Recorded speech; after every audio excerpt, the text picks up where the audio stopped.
बातम्या ही पिंपरी चिंचवड महानगरपालिकेच्या वतीने शहरात राबवण्यात आलेल्या अतिक्रमण कारवाईची। बुधवार दिनांक 8 जानेवारी रोजी पिंपरी चिंचवड महानगरपालिकेच्या वतीने पिंपरी चिंचवड शहरातील वाकड परिसरात अनधिकृत बांधकामावर हातोडा चालवण्यात आला।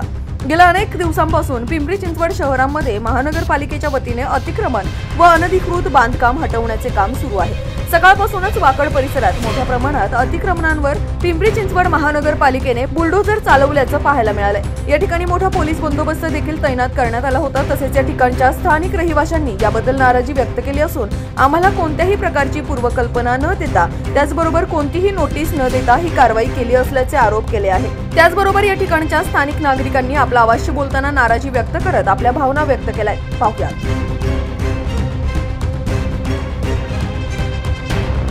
आम्हाला काय आधार पण नाहीये ना। कोण कमवत असतं तर ठीक आहे बोललं असतं। एकटी बाई हँडल करते, दोन्ही मॅडमची कामं करतो आम्ही। तुम्ही त्या दुकानावरती चाललो होतो थोडंफार, पण ठीक आहे दुकानं गेली काय नाही, पण तुम्ही आम्हाला ते घराचं तरी तुम्ही हे करून द्यायचं होतं ना।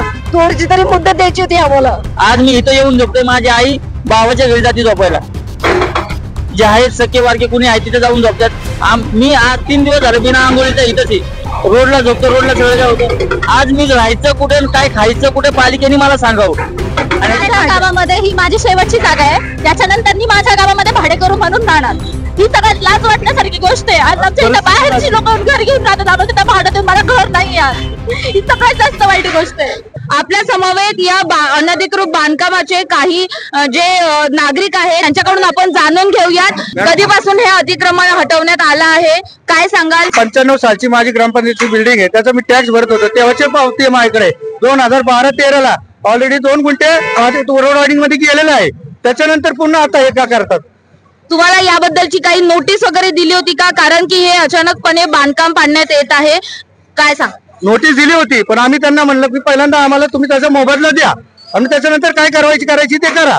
ते म्हणलं ठीक आहे, ज्यांनी मोबदला नाही घेतला त्यांना काही करत नाही, ज्यांनी मोबदला घेतला त्यांचे तुर्तास पाडतो। पण सर सकट आता त्यांनी सुरुवात केलेली, आम्हाला थोडाही चान्स भेटलेला नाही मॅडम। लोकांचे भाडेकरू होते, कोणाला कुठे पाठवायला पण दिलं नाही, आदल्या दिवशी सांगितलं त्यांनी। आपल्या समोर काही भाडेकरू आहेत, रहिवासी आहेत, त्यांच्याकडून जाणून घेऊयात, कारण की त्यांच्या भावना अशा आहेत की बेघर झाले, त्यांचं दुकानही तिथे होतं, काय सांगाल? आम्हाला दुकान काढायला लावलं पहिलं, म्हटलं दुकान काढल्याच्या नंतर काही होणार नाही ना। माझं राहतं घर काल येऊन मार्किंग केले, म्हटलं पाडा म्हणून पुढे जायचं म्हणजे मार्किंग केलं।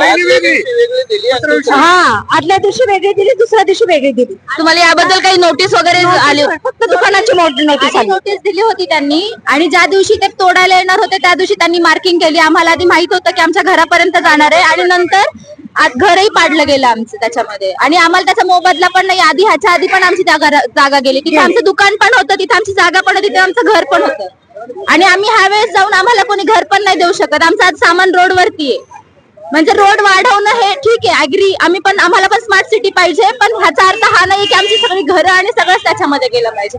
आज लिटरली माझं सामान रोडवरती आणि मी काहीच नाही करू शकत, माझी रडतीये, याला काही ऑप्शन नाहीये।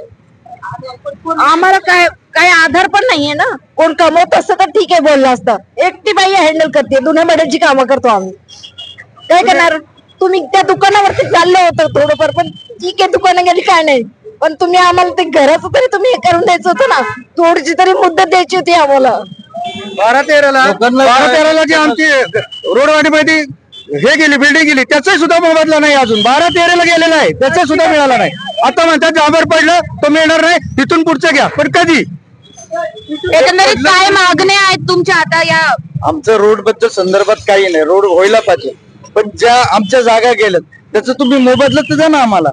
पहिला मोबदला द्या, मग नंतर आम्ही करतो ना, आम्ही त्याबद्दल नाहीच म्हणत नाहीये, पण मोबदला पहिला तुम्ही। आज हा रोड पडलाय, त्याच्यानंतर जे राहिलं, आता जे राहिलं आमचं उरलेलं जे राहिलेलं आहे, तुम्ही आज त्याच्या सुद्धा बुलडोझर फिरवलाय, तुम्ही त्याच्यात काहीच दिलेलं नाही आम्हाला। मग काय आता कोण करते ते माहित नाही, पण प्रशासनाने मोबदला पहिला दिला पाहिजे, दिला नाही, पहिला सुद्धा दिलेला नाही आम्हाला। लोकांची घरं बेघर झाली, तुम्हाला रस्ता करायचा मी मान्य करते, स्मार्ट सिटी बनवायचंय, पण इथे सायकलिंग करायचंय, कोणाला पार्किंग पाहिजे, लोकांची घरं, लोकांची दाणादाण करून पार्किंग करण्यात काय अर्थ आहे तुम्ही सांगा? दुकानं होणार ते, परत रोड झालेला आहे मी मान्य करते, पण पुढून डांगे चौकाच्या अलीकडे 80 फुटाचा रोड स्टार्ट होतोय, मग इथून एवढ्या एरियामध्ये तुम्ही स्मार्ट सिटी मध्ये काय बनवणार आहे तुम्ही मला सांगा? तुम्हाला बनवायचं सरसकट तुम्ही सेम रोड बनवायला पाहिजे. बघा 80 फूट जरी नाही का म्हणलं ना आपण तरी एखाद्याचं घर वाचतं मॅडम, एखाद्याची दैना होत नाही. आज लोक बेघर झाले. तुम्ही इथून तिथून बघा, प्रत्येकाच्या डोळ्यामध्ये अश्रू आहेत. हे किती वेदनाहीन आहे. यावरती गव्हर्नमेंटने विचार करायला हवा. हा एवढंच राहणार आहे. त्याच्यानंतर सायकल ट्रॅक, जॉगिंग ट्रॅक आणि दुसरं काय होणार आहे? बस एवढंच होणार आहे. रोड हा वाढणार नाही. रोड हा वाढणार नाही. फक्त जॉगिंग ट्रॅक आणि सायकल ट्रॅक आणि जिम ट्रॅक. हे कशाला पाहिजे? प्रत्येक सोसायटीमध्ये आहे ना तुमच्याकडे जिम. तिथे जा ना तुम्ही. त्यांना त्यांचे कुत्रे इथं हागवायला आणायचे असतात, फिरवायला आणायचे असतात सकाळचे. स्थानिकवर अत्याचार. तुम्ही रोड वाढवणार आहे का? हा रोड वाढवा, करा तेवढा, मग तेवढा रोड करा. तुम्हाला जॉगिंग ट्रॅक, फूट रस्ता करा. जॉगिंग ट्रॅक, सायकल ट्रॅक कशाला हवाय? रोड वाढवा, आमची काय हरकत नाही. पण मॅडम आज ही गरज सुद्धा ना करू नका हो, आमची नुकसान करू नका. आमचं तुम्ही राहतं घर पाडलंय माहितीये का? तुम्ही ते करू नका. तुम्ही रोड बनवा, फुटपाथ बनवा, पण बाकीचं सगळं मॅडम जितकं तुम्हाला रिक्वायरमेंट आहे रोडची तुम्ही तेवढं बनवा. सायकल ट्रॅकिंग त्याच्यामध्ये आहे. तुम्ही सांगा प्रत्येक सोसायटीमध्ये सायकल ट्रॅकिंग, त्यांचे ह्यानी सगळे स्विमिंग पूल, सगळ्या सुखसुविधा आहेत. सर्वसाधारण माणसांना एक फक्त रोजगार उपलब्ध असतो, तो म्हणजे त्याचं घर आणि थोडंफार काही पुढे ते करत असतील ते. तुम्ही ते सुद्धा त्यांच्याकडनं घेतलं तर आम्ही लोक पुढे जाणार. आम्ही गावात राहतो मॅडम, गावात राहून आम्ही आमचा उदरनिर्वाह करतो. तुम्ही विचार करा आम्हाला किती वेदना होत असते. आज आमचं घर पडलंय, आम्हाला इतकं वेदना होतात. ते तुम्ही तिथं जिम करणार, तुम्ही तिथं ट्रॅकिंग करणार, सायकल ट्रॅकिंग करणार, तिथे गार्डन करणार. तुम्ही सांगा तुम्हाला जेवढं रोड पाहिजे तेवढा दिलेला आहे, पण या सगळं ज्या गरजेच्या गोष्टी नाहीये ते तुम्ही का रिक्वायर्ड करताय? प्रत्येक सोसायटीमध्ये त्यांच्यासाठी प्रत्येक सुखसुविधा उपलब्ध आहेत, पण मग ज्या लोकांची जागा आहे, ज्यांनी कष्ट करून, काम धंदा करून, धुणं भांडी करून जर त्यांनी एवढं उभं केलं ते तुम्ही पाडून तिथं बाकीच्या लोकांसाठी अशी सुविधा उपलब्ध करणं योग्य आहे का? मॅडम या गोष्टीवरती खरोखर गव्हर्नमेंटनी विचार करायला हवा, मला असं वाटतं. आणि माझ्या गावामध्ये ही माझी शेवटची जागा आहे. त्याच्यानंतर मी माझ्या गावामध्ये भाडेकरू म्हणून राहणार. ही सगळ्यात लाज वाटण्यासारखी गोष्ट आहे. आज आमच्या इथं बाहेरची लोक घर घेऊन राहतात, आम्हाला तिथं भाडं देऊन मला घर नाही आहे. ही सगळ्यात जास्त वाईट गोष्ट आहे. म्हणजे माझं गाव नाही राहिलं इथून पुढं. माझी आई दुसऱ्याच्या घरी जाऊन काम करणार का तर ह्यांना सायकलिंग ट्रॅक हवाय म्हणून. माझी हे एकदम चुकीचं आहे आणि मला नाही वाटत की ह्याला कोणी सपोर्ट केला पाहिजे. ठीक आहे, सगळ्यांना फॅमिली आहे, सगळ्यांच्या सुखसुविधांचा विचार करतात, पण माणूस म्हणून माणसाचा तरी विचार केला पाहिजे प्रत्येक माणसाने, तर त्याला अर्थ आहे. नाहीतर आमची सर्वांची अशी विनंती आहे, आमची सर्वांची, आमच्या जेवढ्या लोकांची जमिनी गेलेल्या आहेत, ज्यांचं घर तुटलेलं आहे, आमच्या सर्वांची अशी मागणी आहे की गव्हर्नमेंटनी या गोष्टीवरती विचार करावा. आम्हाला बेघर करून तुम्ही स्मार्ट सिटी बनवणार, पण स्मार्ट सिटी ही पूर्ण वाखड गावात व्हायला. बोल. आणि आम्हाला एकच विषय विचारायचं होतं की 150 फूट करायचं कारण काय, म्हणजे काय असे कुठली स्मार्ट सिटी होणार आहे आपल्या इथं, एवढं गरजेचं पडलेला विषय आहे. हा रोड, आता रोड तर आहे तेवढं राहणार आहे, वाहतूक तर तशीच राहणार आहे. काय रिझन काय याचं सांगा फक्त आम्हाला. इथं काय पुढे एअरपोर्टचं काम चालू आहे का? व्हीआयपी लोकांचा एरिया आहे हा, काय कारणाने केलेला हा विषय? आम्हाला एवढंच प्रश्नाचं उत्तर द्या फक्त, बाकी काय नाही.